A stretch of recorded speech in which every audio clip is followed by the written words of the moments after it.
Hey, it's Briana again. Happy Valentine's Day. Um, Back to talk to you about more nutrition tips just to help you along your journey in the 40-day challenge. I do encourage you to take these videos. You can watch them again on YouTube and just continue to utilize them even after the 40-day challenge.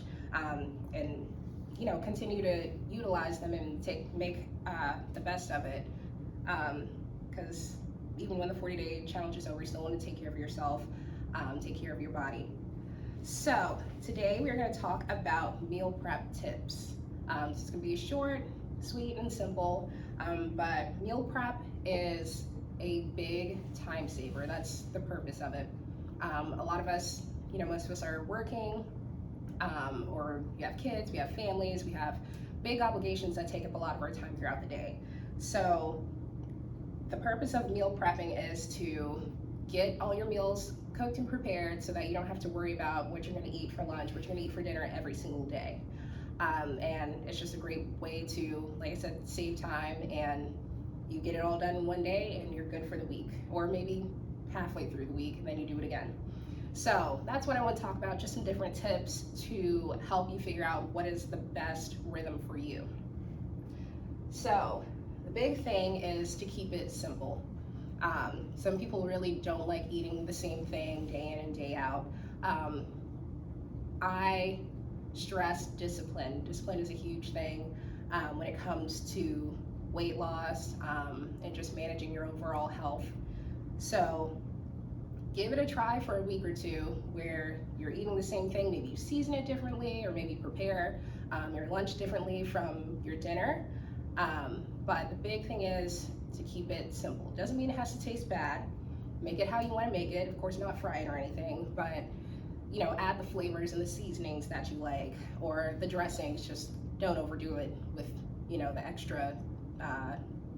extra dressings and little cute things that we add to make it taste a little bit better. And so we talked about our plate before. So we want to have a big portion, I'd say about 30 to 40% being your protein, and then another 30% being your veggies, and then the rest of your plate being your carbs. And also trying to eat in that order so that if you get full, you're getting the big things that you need the most: the protein, the veggies, then lastly the carbs. So with that being said, a lot of people do things differently. When I first started meal prepping, I like to measure things out. So I had a little scale. It only cost maybe like 15, 16 bucks from Amazon. And that gave me a good starting point to know, okay, this is 6 ounces of chicken. And after doing that for so long, I can eyeball and say, okay, that looks like about 6 ounces of chicken. And I don't have to keep weighing things anymore. So it was a learning tool that I used to get an idea of how much, 5 ounces of ground turkey, what that looks like, how much 3 ounces of sweet potatoes, what that looks like. And now I can literally just make my plates and I don't have to think about it. I can eyeball it and say that's about where I need to be. So it doesn't have to be exact, it doesn't have to be perfect. The point is that you're getting it done and you're making a big change for yourself. And it doesn't have to be, precise, on point every single time, but it's better than saying, okay, I don't have anything to eat for lunch, so now I'm going to Panda Express or McDonald's. So if you're off by an ounce, that's not a huge deal. Much better than the alternative. So back to the scale. So the scale is not always for everybody. Sometimes that's a lot and can be annoying. So like I said, the point is for me to give you tips so you can figure out what's going to work for you. Another way is people like using the palm measurements. So some people say like, okay, the size of your palm is how much protein you should have, or the size of your thumb is how much avocado or butter or whatever it is you should have. And then your fist, the size of your fist should be how much veggies you should have. I'm kind of weird about that one because like I have gigantic hands and some people have smaller hands. So I'm like, what does the thumb of avocado look like? But it works for some people. But that's why I'm more of a measure it than eyeball person. If the hand method works for you, then go for it. Yeah, it all depends on what's going to work for you and what you prefer. Then I know there are also different containers that are literally like the size, they're labeled like, okay, This is where your protein goes, this is your carbs, this is your fat, and it's literally the size of how much you should have of each. Like if you're gonna have dressing, it should be in this little thing. It's gotta fit in the container. That's something you can find on Amazon. I can't remember what it's called, but it's some sort of meal prep containers that's gonna measure exactly what it is you're looking for. So there are a lot of really simple ways to get it done. You just gotta figure it out, play with it, see what's gonna work best for you according to your lifestyle. Then, back to keeping it simple with your meals. So like I said, protein, carb, veggies, and then of course, whatever you're gonna add as far as your fats go, whether that be avocado, dressing, hummus, I don't know, almonds, peanuts, whatever that you're gonna add to give you that extra, that little bit of fat, or cheese, something like that. Keeping it simple. So a lot of times we see all these healthy recipes on Instagram, on TikTok, and all that, which is great to try out every once in a while, but if you're trying to do that for your meal prep, you're gonna be overwhelmed and exhausted from cooking for like 6 hours. So what I like to do is, and I know a lot of other people like to do, is find what appliance is gonna work best for you. I am not an oven or stove cooker. I'm not much of a cooker at all. If I can put in the air fryer, we're winning. So I put everything in the air fryer. I mean, all the way protein to veggies and back.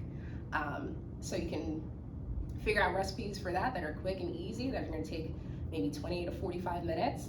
Have all your meat done, then do your, I don't know, sweet potatoes, your rice, whatever it is, have it done. And then even if you wanna roast your veggies in the air fryer, boom. Some people like to microwave everything. Some people wanna put everything in the oven. So you're gonna have what's gonna work for you, what's gonna work as far as your time goes, what's gonna fit in your window of time. You know, if you got kids to go pick up from practice, or you gotta work, or you got a meeting, whatever it is, you gotta find what's gonna work within that window of time for you. But I would suggest figuring out your method of cooking, what's gonna work best for you, and the foods that you like and how you like them prepared. And like I said, make it taste how you want it to taste. A lot of times people think, okay, I'm eating healthy, everything's gotta be bland, everything's gotta be boring, and that's not the case. You can season things how you want, as long as you're not overdoing it with sodium. If you're gonna pick a type of sodium, which I definitely suggest that you have sodium, I'm never gonna say cut sodium out of your diet. But if you pick one type of sodium, whether that be salt or seasoning salt or garlic salt, pick one, don't add seasoning salt, and then Lawry's on top of that, and then regular salt on top of that. That's entirely too much. But season your foods how you want them, so that when you're eating, it tastes good, you enjoy it, so you're not like, oh, I don't do this crap anymore, and you just throw the rest of your meals away. What else? Containers, your meal prep containers. I find that that's a big thing for me, where I've got to figure out what containers are going to work for me and how I want to put them in my refrigerator, especially if you live with other people, and there are other foods in there, maybe they're not doing meal prep, and now we've all got to work around your containers. Or let's say everybody in the house is doing meal prep, and now we got 1,000 containers all over the place. So I found in the past, when it was just me single by myself, I could make one big container of chicken, and then each morning take my chicken, put in a container, get my veggies, put in a container, get my carb, put in the container, and then go. Now that life is a little more busy, I've got to put them in separate containers so I can just grab and go. So find the system that works for you, whether you're grabbing, fixing it every morning or night before you're going to work in the morning, or if you're just a grab and go person. And then get containers that you're gonna like. And I've also found that some people like the glass containers that are gonna be better to microwave versus the plastic ones, you know, the environment, your health, EPA, all that jazz. Then some people like the plastic ones. Like I found sometimes at the end of the week or the end of the day, I don't want to wash a bunch of containers from the thousands of meals I've eaten all day, so I'll just throw them away. So, you know, you gotta find what's gonna work best for you. And like I said, it goes back to your lifestyle, what kind of time you have on your hands, what you're willing to do, what you're not willing to do. So find your rhythm. Then, when it comes to cooking, I like to keep it simple. Like I said, I'm not much of a cook, so and it depends on how much money you want to spend. So I'm all about making it easy, fast, and affordable. So I don't even think I own a cutting board right now, so I don't cut up vegetables, and I'm not good at it anyway. I'll probably cut a finger off or something. So when I get veggies, like if I'm gonna add peppers or onions to my food, I buy them pre-cut, ready to go. I open the package, throw it in whatever, the air fryer, the pot, whatever it is I'm cooking with. Of course, it's gonna cost more money than buying the individual bell peppers and onions, but it's gonna save me time. So it's kind of one of those things where it's like, spend more money or spend more time, and you have to figure out which one you're willing to spend, which one you find more valuable. So that's another tip. You can also buy meals that are already basically prepped.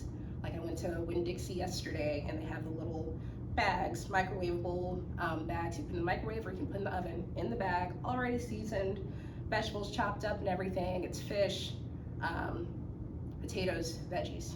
Pop it in the oven for 20 to 25 minutes. I think it's like maybe 8 minutes in the microwave, depending on how you want to prepare it.